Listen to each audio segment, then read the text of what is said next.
ओम ह्रीं अर्हं ळमोजिनाडम्।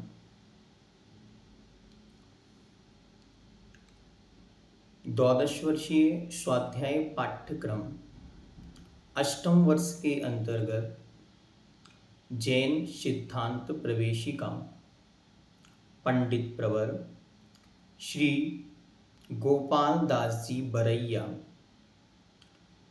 जी द्वारा लिखित यह लघुकाय अत्यंत सुंदर पुस्तक है।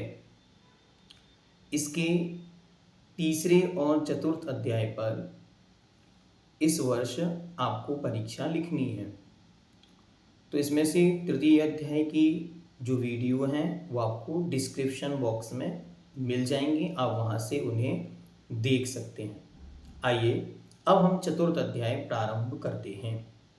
अथ चतुर्थोध्यायः, यहाँ से चतुर्थ अध्याय प्रारंभ होता। क्या विषय चलेगा? विषय एकदम सरल और सहज है। तत्वार्थ सूत्र महाग्रंथराज अध्याय नंबर 2 और अध्याय नंबर 3 से विषय लिया गया है। कहीं कहीं पर कर्म संबंधी बातें आने से कुछ विस्तार होता है, तो तत्वार्थ सूत्र अध्याय 8 का विषय भी आता है। बाकी कोई भी विषय मुझे ऐसा नहीं लगा जो बहुत क्लिष्ट अथवा बहुत कठिन हो। ठीक है, आइए शुरू करते हैं।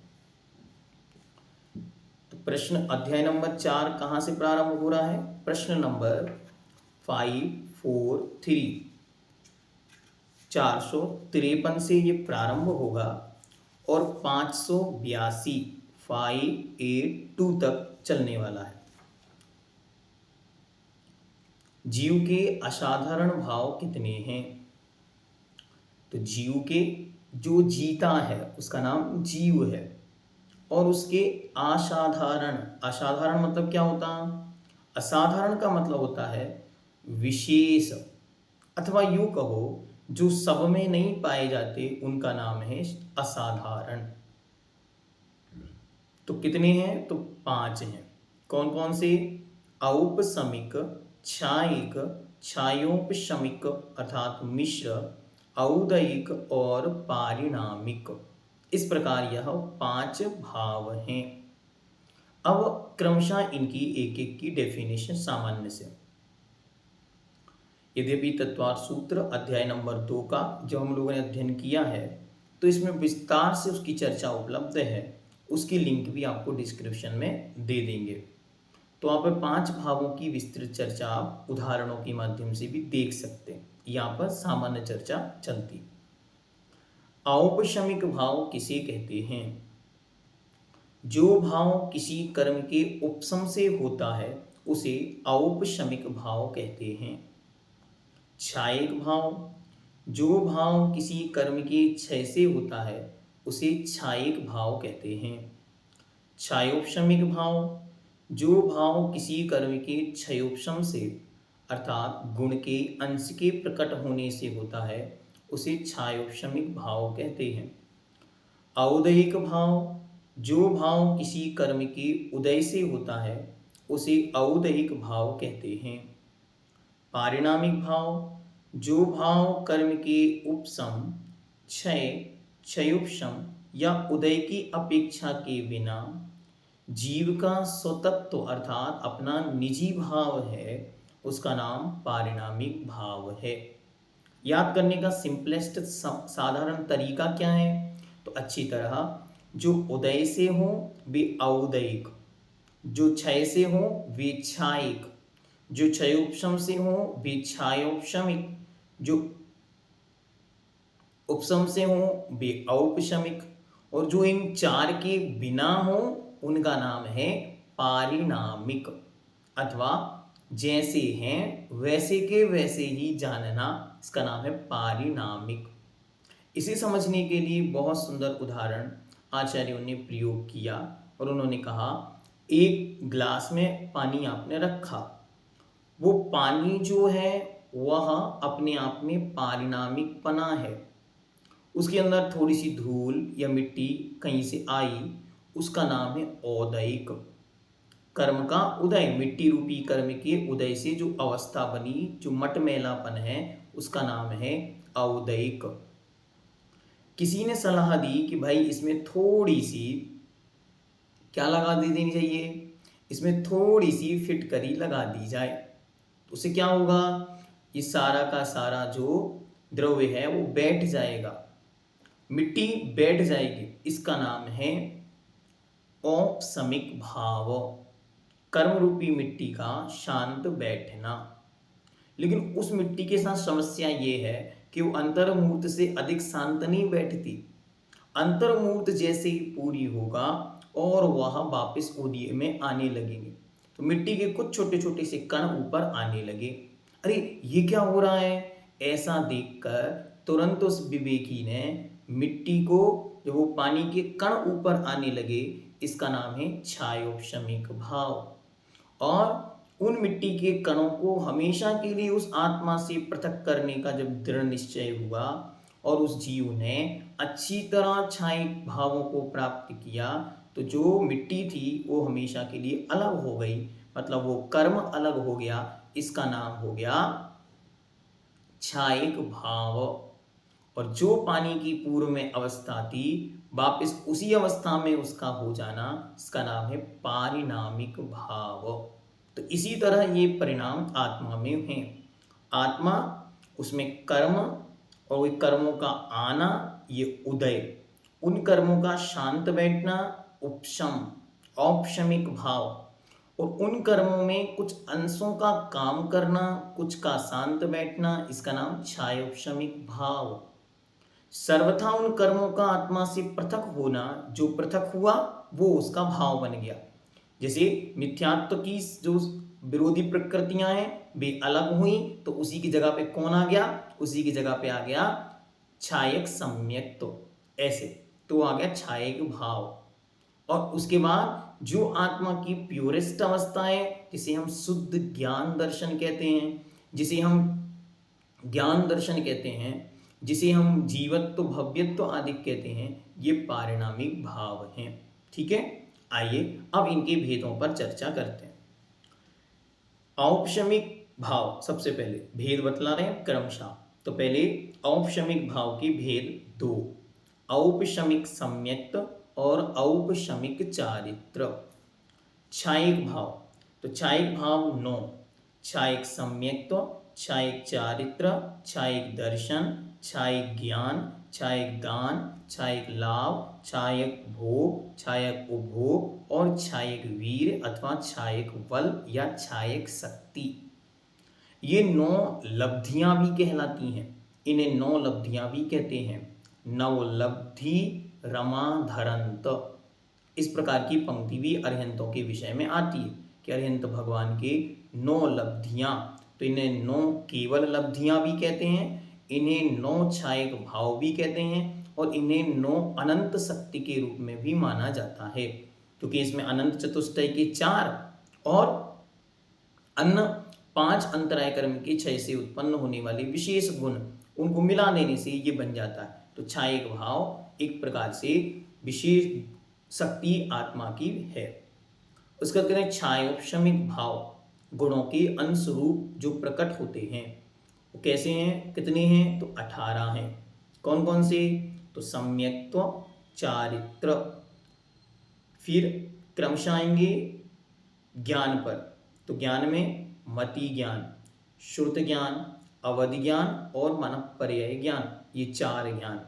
ठीक, फिर अज्ञान में आएंगे तो अज्ञान 3, कुमति, कुश्रुत और विभंग। ठीक, या उसे हम कुअवधि भी कहते हैं। ठीक, इसके बाद दर्शन, दर्शन में 3, चक्षु, अचक्षु और अवधि। फिर देश संयम, और फिर इसके बाद दान, लाभ, भोग, उपभोग और वीर्य।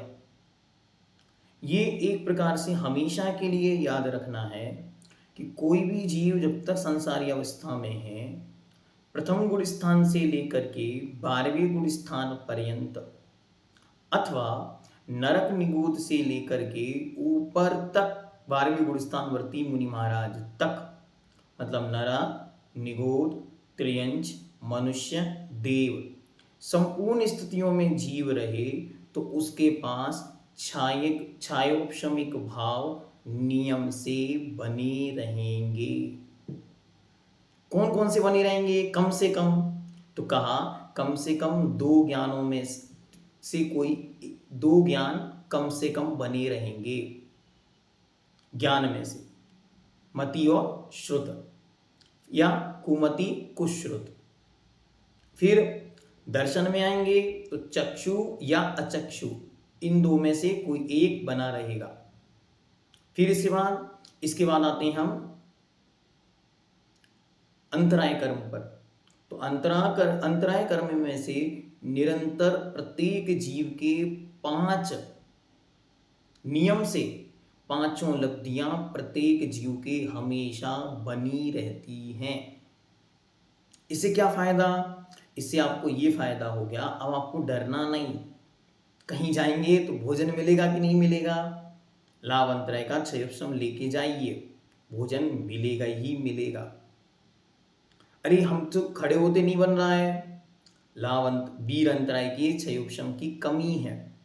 शक्ति लाइए, जब शक्ति होगी नियम से आप कहीं भी रहें, नियम से आपके पास शक्ति सामर्थ्य बनी रहेगी। इसलिए प्रत्येक जीव के पास ग्रहण करने की शक्ति, भोगने की शक्ति, उपभोग की शक्ति और अपने आप में शक्ति रूप जो सामर्थ्य है, ये सब जीवों की बनी रहती है। तो इतनी चीजें प्रत्येक जीव के होती ही होती हैं, ऐसा जानना। इसके आगे अब आता है औदयिक भाव। औदयिक मतलब उदय से होने वाले भाव। टोटल कितने? तो टोटल 21 हैं। 21। 4 गतियां, 4 कषाएं, 3 लिंग, स्त्री वेद, पुरुष वेद, नपुंसक वेद, मिथ्या दर्शन 1, अज्ञान 1, असंयम 1, असिद्धत्व 1, लेश्या 6, पीत, पद्म, शुक्ल, कृष्ण, नील, कापोत। ये इस प्रकार 21 भाव हैं। अब थोड़ा सा मन में कंफ्यूजन आ जाता है किन्हीं किन्हीं के, कि पहले आपने छायोपशमिक भावों में भी अज्ञान बतलाए, वहां अज्ञान के भेद किए 3, और जब औदयिक भावों की चर्चा आई तो औदयिक भावों में अज्ञान का भेद किया 1। ऐसा डिफरेंस क्यों आया? तो अच्छी तरह अपने मस्तिष्क में इसको सेट करना है कि ऊपर जो भाव गए थे वे छायोपशमिक थे, क्षयोपशम से बने थे। तो वहां पर मिथ्यात्व रूप जो प्रकृति उदय में आई है, वो मिथ्यात्व के उदय से अज्ञानता आई है। तो वो ज्ञान जब अज्ञान रूप कन्वर्ट हुआ, वो छायोपशमिक ज्ञान था, मति श्रुत अवधि, वही मिथ्यात्व के उदय से अज्ञान रूप हुआ है। तो बना क्या रहा? छायोपशमिक भाव। मिथ्यात्व में चले जाने से हो गया अज्ञान, तो वहां अज्ञान के 3 भेद हो गए। और जब वही औदयिक भावों में आया, तो औदयिक भावों में अज्ञानता कहां तक है? जब तक जीव के केवल ज्ञान उत्पन्न नहीं हुआ। हम सब बराबर अज्ञानी हैं। कौन से अज्ञानी? औदयिक भाव वाले अज्ञानी। लेकिन छायोपशमिक भाव वाले नहीं। छायोपशमिक भाव की अपेक्षा तो हम ज्ञानी हो गए हैं। क्यों? क्योंकि अज्ञान तो पहले और दूसरे गुण स्थान में था, अथवा पहले, दूसरे और तीसरे में था। क्योंकि हम तो जीव कांड के पाठक हैं हम लोग सब, तो हम लोग जानते हैं कि मिश्र भी ज्ञान है। तो या तो पहला, दूसरा और तीसरा, इन 3 गुण स्थानों तक वो अज्ञान था, चौथे में तो वह अज्ञान रहा ही नहीं। तो हम लोग कौन हो गए? हम लोग ज्ञानी हो गए। अच्छी तरह समझना, कौन से ज्ञानी? छायोपशमिक ज्ञानी। लेकिन औदयिक भाव की अपेक्षा तो हम 12वें गुण स्थान के अंतिम समय तक अज्ञानी ही हैं। इसे ही हम लोग छद्मस्त अवस्था कहते हैं। छद्म का अर्थ क्या है? छद्म का अर्थ है धूल, ढकना, पर्दा। किसका पर्दा? तो आवरण। किसका आवरण? तो ज्ञान पर आवरण और दर्शन पर आवरण जब तक है तब तक छद्मस्त अवस्था है। और वह कहां तक है? तो पहले गुण स्थान से 12वें गुण स्थान तक। तो जब आपको कोई कहे कि भोग ज्ञानी हो, तो अच्छी तरह ध्यान रखो कि जीव तत्व की अपेक्षा जब हम जीव हैं तो ज्ञान नाम का गुण हम में सर्वथा विद्यमान है, तो उस अपेक्षा से हम त्रिकालिक ज्ञानी हैं, कभी अज्ञानी होंगे ही नहीं। लेकिन अगर हम पहले और दूसरे और तीसरे गुण स्थानवर्ती हैं, तब तक उस जीव के अज्ञानता है, छायोपशमिक अज्ञानता। और कोई जीव औदैहिक भाव की अपेक्षा देखेगा तो 12वें गुण स्थान तक हम सब अज्ञानी ही हैं। ज्ञानी तो केवल एक हैं। कौन? केवल ज्ञानी। ठीक है, अथवा सकल प्रत्यक्ष ज्ञानी ही ज्ञानी है, बाकी सब अज्ञानी है। तो इसलिए कोई आपसे कहते कि भो अज्ञानियों, तो घबराना नहीं, भो ज्ञानी सुन के फूलना नहीं और भो अज्ञानी सुनकर कूलना नहीं। आपको दोनों बातों को समझना, अज्ञानता किस अपेक्षा से है और ज्ञानीपना किस अपेक्षा से। ठीक, आगे पारिणामिक भाव। पारिणामिक भाव मुख्य रूप से 3, जीवत्व, भव्यत्व और अभव्यत्व। ठीक, आगे लेश्या किसे कहते हैं। अब यहां से टॉपिक चेंज, अब लेश्या की चर्चा करते हैं। सामान्य से लेश्या बतलाते हैं। कषाय के उदय से अनुरंजित अर्थात मिक्स या उसमय हुए योगों की प्रवृत्ति को भावलेश्या कहते हैं। और शरीर के पीत मतलब पीले, पद्म मतलब लाल आदि वर्णों रंगों को द्रव्यलेश्या कहते हैं। अंतरंग में जो कषाय से युक्त आत्मा के योगों की जो परिणति प्रवृत्ति है उसका नाम कषाय है, उसका नाम लेश्या है, वो भावलेश्या है। और बाहर में तदनुसार जो जीव के शरीर का परिणमन हुआ है नाम कर्म के वर्ण के अनुसार, उसमें जो पीत से पीला, पद्म से रेडिस लालपना, शुक्ल से श्वेतपना सफेद, कृष्ण से काला, नील से नीला और कापोत से कबूतर के रंग का, जिसे हम बोलते हैं ना तो नीला है एकदम ना एकदम काला, दोनों मिला देने पर जैसा कलर बनता है वैसा कलर। तो इस प्रकार के कलरों वाले जीव का जो कलर है उसका नाम द्रव्य है, लेश्या है, और उसका परिणाम उस जैसा है उसका नाम भावलेश्या है। लेश्या के विषय में विस्तृत मार्गदर्शन आपको पूर्व में दिया है, उसका लिंक भी हम आपको डिस्क्रिप्शन में दे देंगे। ठीक है, आगे चलते हैं। उपयोग किसे कहते हैं। उपयोगो लक्षणम, इस रूप में आचार्यों ने कहा। तो जीव के लक्षण रूप चैतन्य अनुविधायी, चैतन्य के जो अनुविधायी मतलब साथ साथ रहने वाला, अथवा यूं मानो एक के बिना दूसरे का नहीं होना ही अनुविधायी पना है। जहां उपयोग है वहां चैतन्य है, जहां चैतन्य है वहां उपयोग है, एक कंपल्सन हो गया, दोनों एक दूसरे के बिना नहीं रहते। अथवा जहां जीव है वहां उपयोग है, जहां उपयोग है वहां जीव है, एक कंपल्सन हो गया, इसका नाम है, किस नाम, इसका नाम उपयोग है। उपयोग दो प्रकार का है, दर्शनोपयोग और ज्ञानोपयोग। दर्शनोपयोग 4 प्रकार का, चक्षु दर्शन, अचक्षुर दर्शन, अवधि दर्शन और केवल दर्शन। ज्ञानोपयोग, ज्ञानोपयोग 8 प्रकार का है, मति, श्रुत, अवधि, मनपर्यय और केवल। कुमति, कुश्रुत और विभंग अथवा कुअवधि।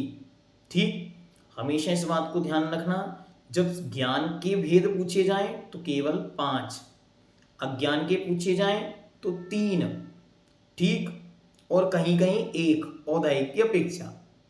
लेकिन जब ज्ञान उपयोग अथवा ज्ञान मार्गणा के भेद पूछे जाएंगे तब भेद बनेंगे 8।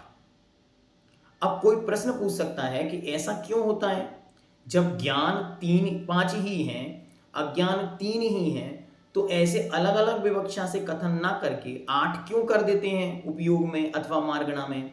तो ध्यान रखें, जब हम उपयोग की चर्चा कर रहे हैं अथवा मार्गणा की चर्चा कर रहे हैं तब हमें तीनों लोकों के प्रत्येक जीव की चर्चा करनी है। मार्गणा शब्द का अर्थ ही खोज करना है, और खोज किसकी हो रही है? तीनों लोकों के सभी जीवों की। तो उसमें मिथ्या दृष्टि भी आएंगे, सम्यक दृष्टि भी आएंगे। तो मिथ्या दृष्टि, सम्यक दृष्टि जब दोनों को ग्रहण करेंगे तो ज्ञान और अज्ञान दोनों खोजने पड़ेंगे।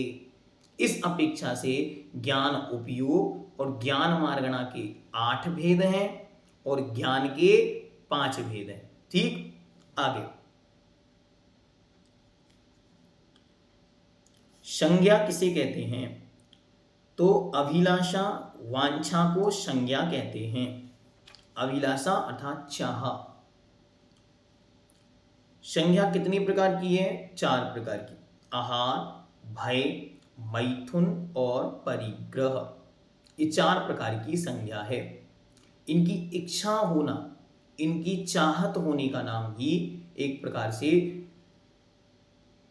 पूज्यवर ने जीवकांड के अंदर बहुत विस्तार से संज्ञा मार्गणा के अंदर इस विषय को खूब अच्छी तरह रखा है। वहां हम लोगों ने खूब विस्तार से इसकी चर्चा भी की है।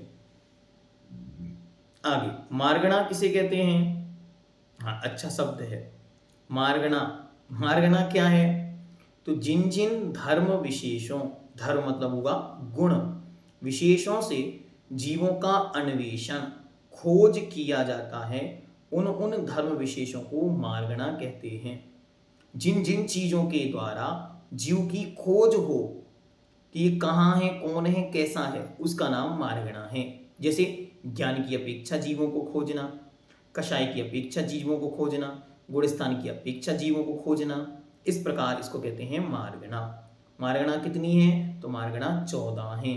इसके लिए अच्छी तरह एक गाथा उज्ज्वल भगवान नेमिचंद देव ने दी है, सबको याद कर लेनी है। कौन सी गाथा है? गए इंदिये चकाए जोए वे कषायणाणीया संजम दंशन लेश्या भविया सम्मत सन्नि आहारे। गति इंद्री काय योग वेद कषाय ज्ञान संयम दंशन लेश्या भव्यत्व सम्यक्त्व संगित्व और आहारत्व अथवा आहारक। गति किसे कहते हैं? गति नाम कर्म के उदय से जीव की पर्याय अवस्था विशेष को गति कहते हैं। अच्छी तरह याद रखें, गति अलग है, आयु अलग है। दोनों अलग अलग क्यों? गति नाम कर्म का एक भेद है और आयु अपने में स्वतंत्र एक कर्म है, इसलिए दोनों में महान अंतर है। एक जीव को एक अवस्था से दूसरी अवस्था रूप ले जाने का काम गति का है और उस अवस्था में रोकने का नाम आयु का है। कितने समय तक वो जीव वहां रहेगा ये निश्चित होगा आयु से, लेकिन ये जीव वहां कहाँ जाएगा ये निश्चित होगा गति से। ठीक है, तो ऐसे बहुत सारे डिफरेंस इन दोनों के बीच में बन जाते हैं। इनकी चर्चा हम लोग फिर विस्तार से करेंगे। अगर आप चाहते हैं कि ये चर्चा विस्तार में हो तो हमको कमेंट बॉक्स में बताना, तो फिर हम लोग इसको चर्चा करेंगे। आगे गति कितनी प्रकार की? तो गति 4, नरक, त्रियंच, देव और मनुष्य। इंद्रिय किसे कहते हैं? तो आत्मा के लिंग अर्थात चिन्ह पहचान को इंद्रिय कहते हैं। संसारी जीव की पहचान के चिन्ह का नाम इंद्रिय है। जिस चीज से उसकी पहचान हो सके उसका नाम इंद्रिय है। इंद्रिय कितनी प्रकार की हैं? तो इंद्रियां 2 प्रकार की, एक द्रव्येंद्रिय और भावेंद्रिय। द्रव्येंद्रिय किसे कहते हैं? तो निर्वृत्ति और उपकरण को द्रव्येंद्रिय कहते हैं। तत्व सूत्र में हम लोगों ने विस्तार से इसकी चर्चा की है, इसलिए यहां सामान्य से चलते हैं। निर्वृत्ति क्या है? तो प्रदेशों की रचना विशेष को निर्वृत्ति कहते हैं। उस रूप आकार लेने का नाम निर्वृत्ति। निर्वृत्ति मतलब रचना, बनावट। फिर निर्वृत्ति कितने प्रकार की? तो निर्वृत्ति भी 2 प्रकार की, एक वाह निर्वृत्ति और एक अभ्यंतर निर्वृत्ति। वाह मतलब बाहर में, पुद्गल में, पुद्गल के प्रदेशों की इंद्रियाकार रचना को वाह्य निर्वृत्ति, बाह्य रचना कहते हैं। बाहर से जो पौद्गलिक प्रचय, जैसे आंख बनानी है तो ये सारे के सारे प्रदेश मिलकर के पुद्गल के प्रदेश ने आंख बना ली, ये हो गई इनकी बाह्य निर्वृत्ति। अभ्यंतर निर्वृत्ति आत्मा के प्रदेशों की इंद्रिय का रचना को अभ्यंतर निर्वृत्ति कहते हैं। और इसी स्थान पर जो आत्मा के प्रदेश थे अंदर, क्योंकि इसके अंदर आत्मा है शरीर के अंदर, तो जो आत्मा के प्रदेशों ने इतने स्थान में एक छोटा सा स्थान लिया और उस स्थान में एक छोटा सा मसूर के दाने का एक आकार बनाया आंख का, उसका नाम हो गया अभ्यंतर निर्वृत्ति। ठीक, आगे उपकरण किसे कहते हैं? तो जो निर्वृत्ति का उपकार अर्थात रक्षा करता है उसका नाम उपकरण है। उपकरण कितने प्रकार का? उपकरण दो प्रकार का, अभ्यंतर और वाह। अभ्यंतर उपकरण क्या है? तो नेत्र इंद्रिय में जो कृष्ण और शुक्ल मंडल की तरह सब इंद्रियों में जो निर्वृत्ति का उपकार करता है उसका नाम अभ्यंतर उपकरण है। अब ये तो आंख है, अब कोई कहे आंख की रक्षा कौन कर रहा है? तो ये कृष्ण और श्वेत मंडल जो है आपकी आंख में दिख रहा ना, ये सबकी आंख में अच्छी तरह से देख सकते हैं, तो ये जो है इसी का नाम अभ्यंतर उपकरण है। बाह्य उपकरण क्या है? तो नेत्र इंद्रिय में पलक आदि की तरह जो निर्वृत्ति का उपकार करे उसे बाह्य उपकरण कहते हैं। जैसे ये पलक, ये भौं, ये पलक, ये क्या कर रही है? ये पलक जब ऐसे इस तरीके से झपक रही है तो निरंतर उसमें एक लिक्विड जैसा पदार्थ बना रही है जिससे उसे कार्य करने में आसानी होती है।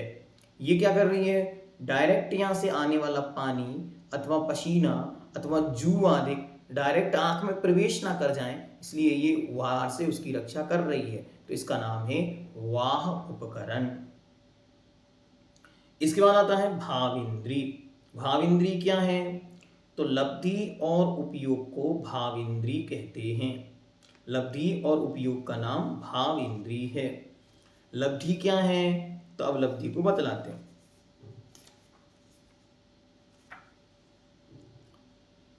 ज्ञानावरणी कर्म के क्षयोपशम को लब्धि कहते हैं। जैनागम में लब्धि शब्द अनेक स्थानों पर आता है और जहां आता है वहां उसका अपना एक विशेष अर्थ होता है।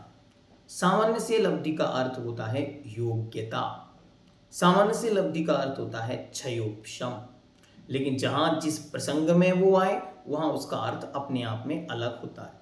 तो यहाँ लब्धि क्या है? तो लब्धि ज्ञानावरण कर्म के क्षयोपशम का नाम लब्धि है। और उपयोग, तो क्षयोपशम हेतु के चेतना परिणाम विशेष को उपयोग कहते हैं। उपयोग को एक प्रकार से हम प्रयोग कह सकते हैं, तो वो आसानी से समझ में आएगा। जैसे अब इस आंख का काम है देखना, तो इसमें देखने की जो शक्ति है उसका नाम तो है लब्धि।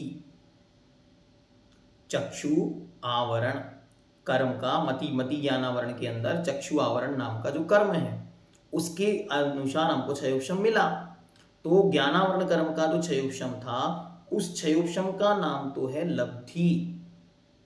ठीक, और उससे हमने देखा उसका नाम है उपयोग। इसको अगर हम शब्द दे दें प्रयोग तो बहुत अच्छे शब्द बन जाए।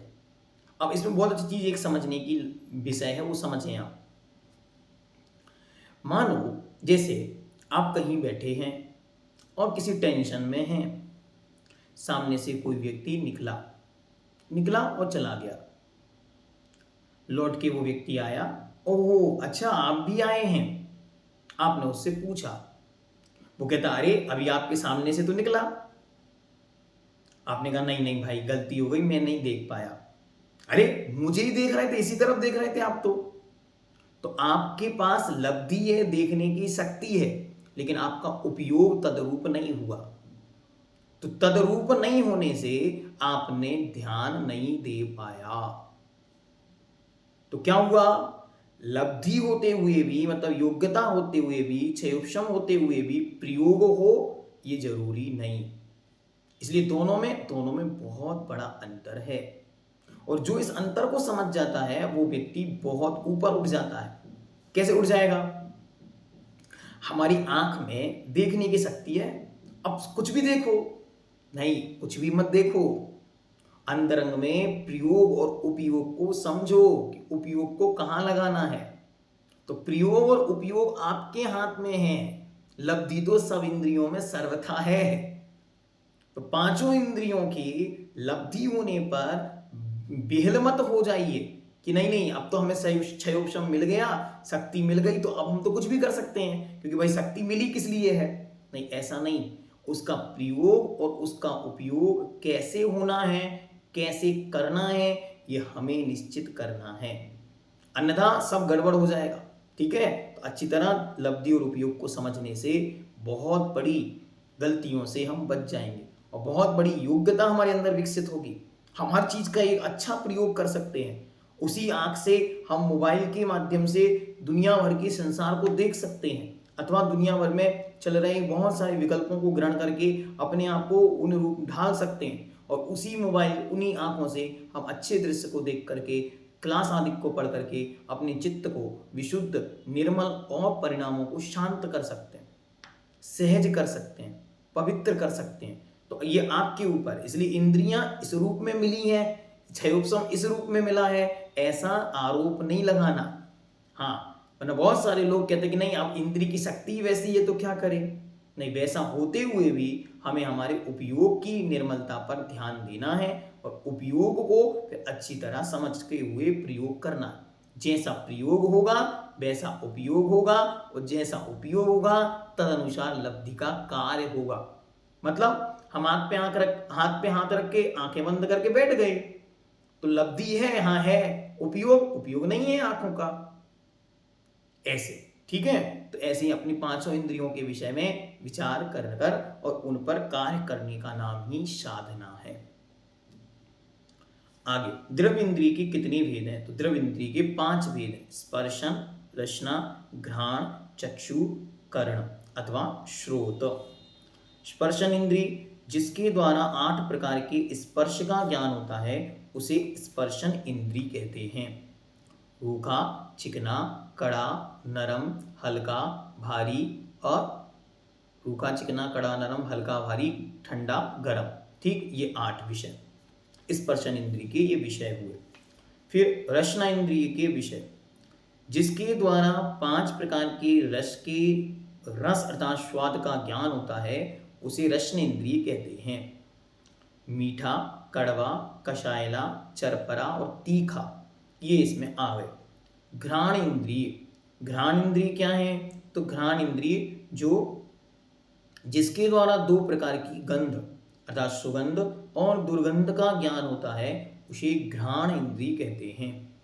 चक्षु इंद्रिय जिसके द्वारा 5 प्रकार के वर्ण हरा, पीला, नीला, काला और श्वेत सफेद इन रंगों का ज्ञान होता है, उसका नाम चक्षु इंद्रिय है। तो भैया जी हमें पिंक कलर भी तो दिखता है, तो पिंक कलर इसका विषय नहीं हुआ? नहीं, मूलभूत 5 कलर हैं, इनसे मिक्स होकर ही अथवा इनसे ही उत्पन्न होकर के बाकी सब रंग बनते हैं, इसलिए मूल रंग तो यही है। विज्ञान इनमें 5 मानता है, 7 मानता है, और आगम इनमें 5 मानता है। ठीक है, इतना दोनों में अंतर है। श्रोत इंद्रिय, श्रोत मतलब कर्ण इंद्रिय, जिसके द्वारा 7 प्रकार के स्वरों का ज्ञान होता है उसे श्रोत इंद्रिय कहते हैं। सारे गामा पाधा, बस ठीक, सारे गामा पाधा नी, सारे गामा पाधा नी, ये जो है 7 वर्ण, 7 इनका स्वर होते हैं, इनका ज्ञान कर्ण के माध्यम से प्राप्त होता। किन किन जीवों के कौन कौन सी इंद्रिय होती है? तो सामान्य से यहां बतला देते हैं।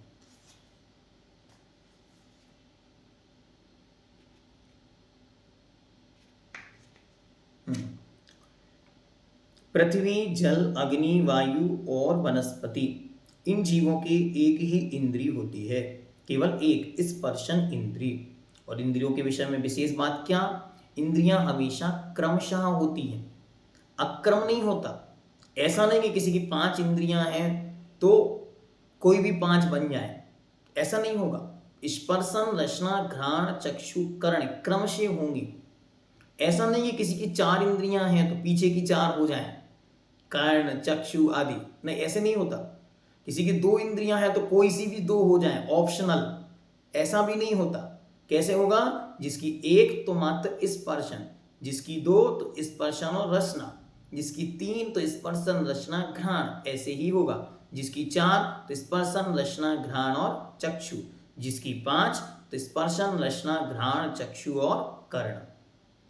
कृमि, छोटे छोटे जो इल्लियां कीड़े हैं इनकी, आदि जीवों की स्पर्शन रचना ये दो इंद्रियां होती हैं।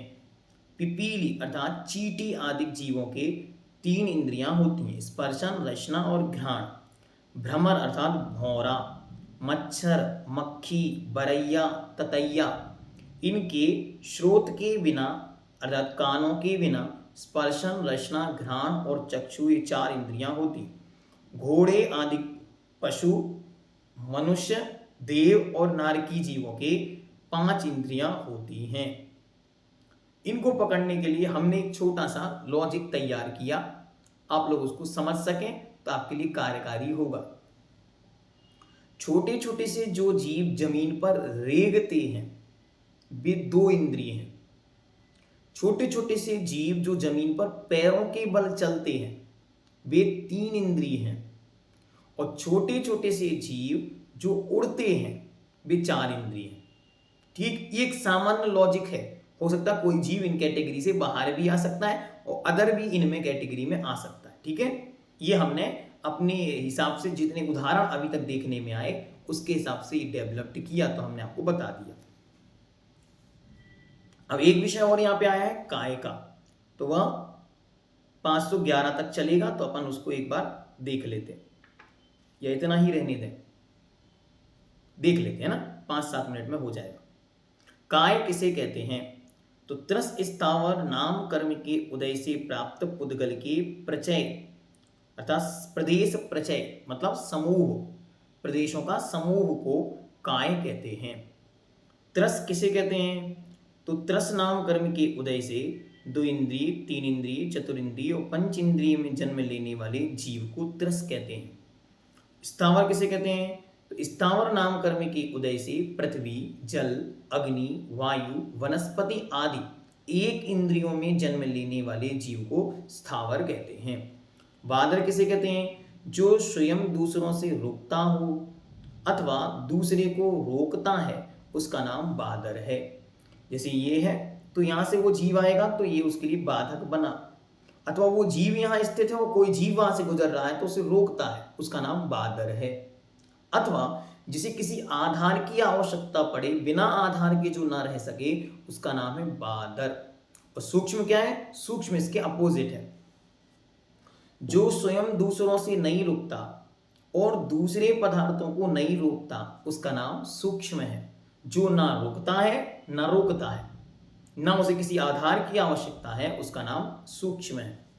वनस्पति के कितने भेद हैं? तो वनस्पति के 2 भेद, प्रत्येक वनस्पति और साधारण वनस्पति। प्रत्येक वनस्पति, जिस वनस्पति का स्वामी एक ही जीव होता है उसे प्रत्येक वनस्पति कहते हैं। प्रत्येक वनस्पति, प्रत्येक का प्रति एकम, प्रति एकम, एक एक ही जिसका स्वामी है, अथा जिसका आयु, आहार, भोजन, जन्म, मरण एक का एक में हो उसका नाम प्रत्येक है। और साधारण क्या है? तो जिन जीवों के आहार, आयु, श्वास और काय साधारण, सामान्य अथवा एक होते हैं उन्हें साधारण कहते हैं। जैसे कंद मूल आदि। ठीक, एक साथ जन्म, एक साथ भोजन, एक साथ श्वसन क्रिया और एक साथ ही मरण, सब एक साथ होता है। प्रत्येक वनस्पति के कितने भेद हैं? तो प्रत्येक वनस्पति के भी 2 भेद, सप्रतिष्ठित प्रत्येक और अप्रतिष्ठित प्रत्येक। जिस प्रत्येक वनस्पति के आश्रय से अनेक साधारण वनस्पति शरीर होते हैं उसे सप्रतिष्ठित प्रत्येक कहते हैं। इसको याद करने में कंफ्यूजन होता दोनों में, तो याद करने का क्या तरीका है? तो प्रतिष्ठित का अर्थ हो गया प्रतिष्ठा, मतलब बहुत सारे जीव, और सा मतलब होता है सेहत। याद करने का तरीका हम आपको बता रहे हैं, दोनों में कंफ्यूज नहीं होने के लिए क्या करें? सा मतलब सेहत, प्रतिष्ठित मतलब बहुत सारा। तो जो बहुत सारे जीवों से युक्त हैं, मतलब साधारण वनस्पति के जीवों से जो युक्त है उसका नाम है सप्रतिष्ठित प्रत्येक। और अप्रतिष्ठित क्या है? तो जिस प्रत्येक वनस्पति के आश्रय कोई भी साधारण वनस्पति नहीं होती उसे अप्रतिष्ठित कहते हैं। सप्रतिष्ठित, अब आगे, साधारण वनस्पति सप्रतिष्ठित प्रत्येक वनस्पति में ही होते हैं या कहीं और भी होते हैं? तो पृथ्वी, जल, अग्नि, वायु, केवली भगवान का शरीर, आहारक शरीर, देवनारकी, इन 8 के सिवा सब संसारी जीवों के शरीर साधारण अर्थात निगोद के आश्रय हैं। मात्र ये 8 स्थान बचे, इनमें ही जो सप्रतिष्ठित निगोदिया जीव हैं वे इनके आश्रय या इनमें नहीं होते। इनमें नहीं होते मतलब इन जीवों में उन जीवों का प्रवेश नहीं होता। बाकी सब में ये प्रवेश पाते हैं। सर्वत्र लोक में ठसाठस भरे पड़े हुए हैं। और हम सबके शरीर तो इन सब के लिए निवास स्थान है, घर है, घर। बढ़िया से आराम से मौज से रहते हैं। हम जो खा पी रहे हैं उसी में उनका काम चल रहा है। ठीक। साधारण वनस्पति निगोद के कितने भेद हैं? तो 2 भेद हैं, एक नित्य निगोद और एक इतर निगोद। नित्य निगोद, जिसने कभी भी निगोद के सिवा दूसरी पर्याय को नहीं पाया उसे नित्य निगोद कहते हैं। इतर निगोद, जो निगोद से निकल करके दूसरी पर्याय पाकर फिर निगोद में उत्पन्न होता है उसे इतर निगोद कहते हैं। जो निगोद से निकला और पृथ्वी, जल, अग्नि, वायु अथवा 2 इंद्रिय, 3 इंद्रिय, 4 इंद्रिय, 5 इंद्रियों में उत्पन्न हुआ, पुनः वहां से मरण करके फिर निगोद में चला गया, वो कहलाता है इतर निगोद। और जो जीव आज तक उस निगोद से बाहर नहीं निकले उनका नाम नित्य निगोद है। यह विशेषता ये है कि नित्य का अर्थ हमेशा ऐसे ही है ऐसा अर्थ नहीं लगाना, बल्कि ये मानना आज तक भी वहां से बाहर नहीं निकले, इस प्रकार अर्थ लगाने पर ठीक हो जाएगा। बादर और सूक्ष्म जीव कौन कौन से हैं? तो पृथ्वी, जल, तेज मतलब अग्नि, वायु, नित्य निगोद और इतर निगोद, ये 6 बादर और सूक्ष्म दोनों प्रकार के होते हैं। शेष सब जीव बादर ही होते हैं, सूक्ष्म नहीं। अच्छी तरह ध्यान रखना कि पृथ्वी, जल, अग्नि, वायु और वनस्पति में नित्य और इतर ये दोनों भी कैसे होते हैं? बादर और सूक्ष्म के भेद से 2 प्रकार के होते हैं। द्रव्य संग्रह में हम लोगों ने इसकी विस्तृत चर्चा पूर्व में की हुई है। तो इस प्रकार यह आपके